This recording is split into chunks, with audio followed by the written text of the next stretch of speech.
was supposed to be the perfect summer getaway. A camping trip deep in the woods with no cell service, just a group of friends, and the beauty of nature. Tim, Sarah, and Jake set up camp near a serene lake, excited for a weekend of fishing, hiking, and campfire stories. As night fell, they gathered around the fire, roasting marshmallows and sharing spooky tales. The moon cast a soft glow over the lake, and the only sounds were the crackling fire and the occasional rustle of leaves. It felt peaceful, almost idyllic, until Sarah noticed something odd. "Did you guys hear that?" she asked, her voice barely above a whisper. Tim and Jake paused, listening intently. At first there was nothing, but then they heard it, a faint, rhythmic tapping, like someone gently knocking on wood. It seemed to be coming from across the lake. They laughed it off, thinking it was just an animal. But as the night went on, the tapping grew louder and more insistent. The friends became uneasy, the fun atmosphere quickly turning tense. Jake suggested they check it out, thinking it might be someone playing a prank. With flashlights in hand, they made their way to the edge of the lake. The tapping stopped as they approached, and the silence was almost deafening. Suddenly, Tim's flashlight caught something. A figure standing motionless at the water's edge on the other side. It was too dark to make out any details, but it was clearly human. "Hey, who's there?" Jake called out, but there was no response. The figure remained still, not moving an inch. A cold shiver ran down Sarah's spine. "Let's go back," she urged, feeling an overwhelming sense of dread. They quickly retreated to their campsite, trying to shake off the creepy encounter. But as they settled back around the fire, they heard it again, the tapping, louder and closer. It was coming from the woods behind them this time. Their flashlights swept the trees, revealing nothing.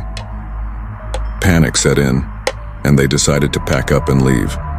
As they scrambled to gather their things, the tapping grew frantic, now accompanied by faint, inhuman whispers. The forest seemed to close in around them, the darkness thick and oppressive.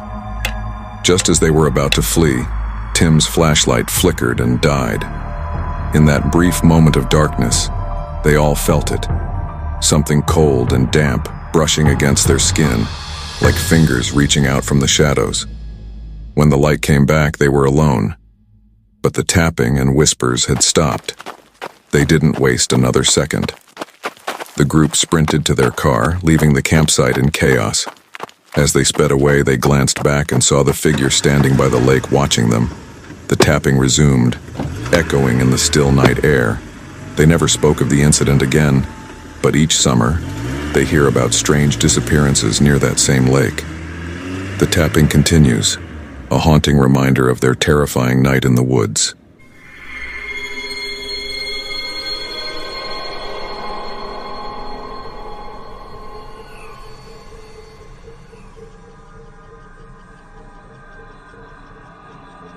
Dylan, Katie, and Mark were thrill seekers, always looking for the next adventure. So when they heard about the abandoned water park on the outskirts of town, they couldn't resist checking it out. The park had been closed for years after a series of mysterious accidents, but rumors of strange occurrences kept locals away. The trio arrived at the park one hot summer afternoon. The gates were rusted and locked, but they found a hole in the fence and slipped through.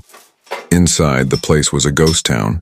Slides were covered in grime, pools were empty and cracked, and the once colorful attractions were faded and eerie. As they explored, Katie spotted the old wave pool and suggested they take a look. The pool was massive, with a deep end that seemed to disappear into darkness. The water had long since evaporated, leaving behind a dirty, algae-covered surface. They joked about the park's haunted reputation, but there was an unsettling silence that hung in the air. Dylan decided to climb up to the top of the tallest slide, eager for a better view. As he reached the top, he saw something strange in the wave pool below, a small, dark figure standing at the far end. "Hey, do you guys see that?" Dylan called down, pointing to the figure. Katie and Mark squinted, trying to make it out. The figure was motionless, shrouded in shadow. It looked like a child, but something was off. The proportions were wrong. and it seemed to be staring straight at them. "Maybe it's a statue?" Mark suggested, though he sounded uncertain. Katie felt a chill despite the heat. "We should go," she said, her voice uneasy. But Dylan was already sliding down to get a closer look. As he approached the figure, he realized it wasn't a child or a statue. It was a mannequin, dressed in an old lifeguard uniform, its eyes eerily lifelike. There was a plaque at its feet, covered in grime. Dylan wiped it clean and read aloud, "In memory of those lost." Suddenly a loud clang echoed through the park, startling them all. The rusty gates they had entered through were now wide open, swaying in the wind. The trio froze, their hearts pounding. They were sure they had closed them behind them. Mark glanced at his friends. Did anyone else hear that? Before anyone could respond, a low mechanical whirring filled the air. The speakers around the park crackled to life, playing an old, distorted jingle. The sound was warped and slow, adding to the eerie atmosphere. The lights, long thought broken, flickered and buzzed, casting unsettling shadows. Dylan backed away from the mannequin, feeling a growing sense of dread. As the jingle played, the mannequin's head jerked slightly, as if it were nodding. The air grew heavy, and a faint mist began to rise from the ground. Katie grabbed Dylan's arm. "We need to leave. Now." They sprinted back towards the exit, the jingle growing louder and more distorted. As they passed the wave pool, they heard splashing. They glanced back and saw the dark water rippling as if something unseen was moving through it. They reached the fence and squeezed through, not stopping until they were back at their car. As they drove away, they could still hear the jingle, faint but persistent. When they looked back, the park was dark and silent again, as if nothing had happened. They never returned, but sometimes, on quiet nights, they could swear they heard the faint sound of that distorted jingle, reminding them of the day they trespassed into the haunted water park.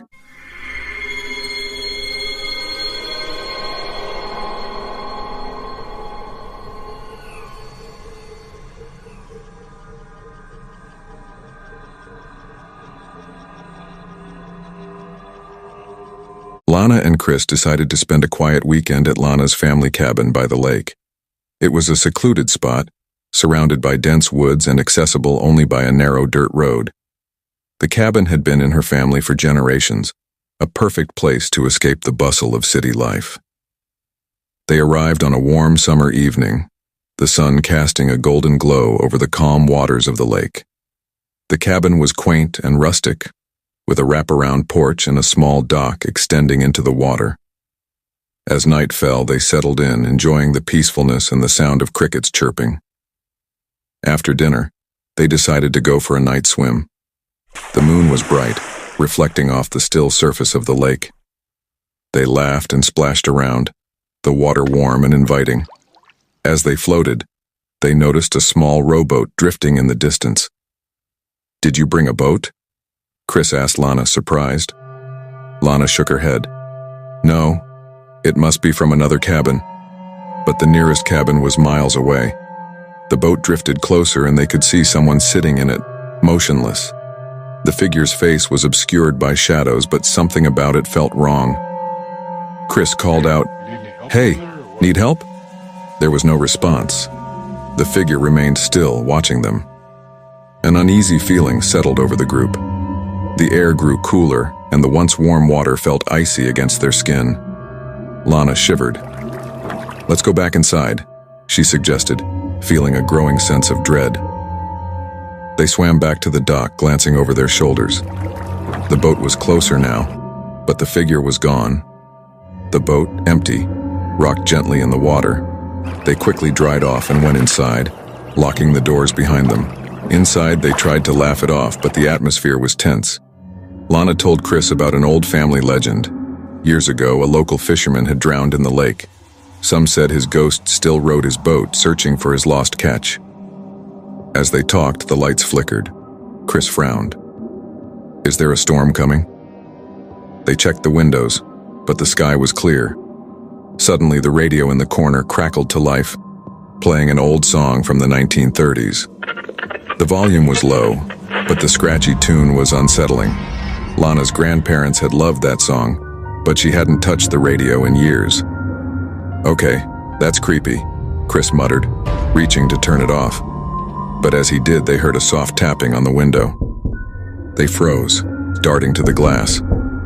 A pale face stared back at them, eyes wide and empty, mouth twisted in a grin. It was the figure from the boat, impossibly close. The face vanished as quickly as it appeared, leaving only a faint mist on the window. Panic set in. They grabbed their things and ran to the car, refusing to look back.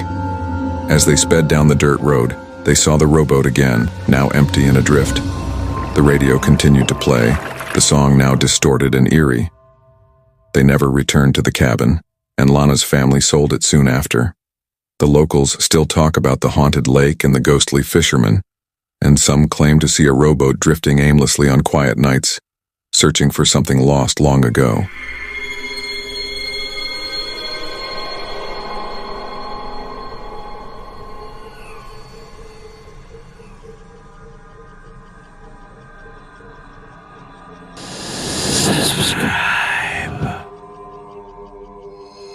If you liked that video, click on this one down on the left here, it's a banger. And don't forget to subscribe. Turn notification on and like and share, and I will see you in the next video. Cheers.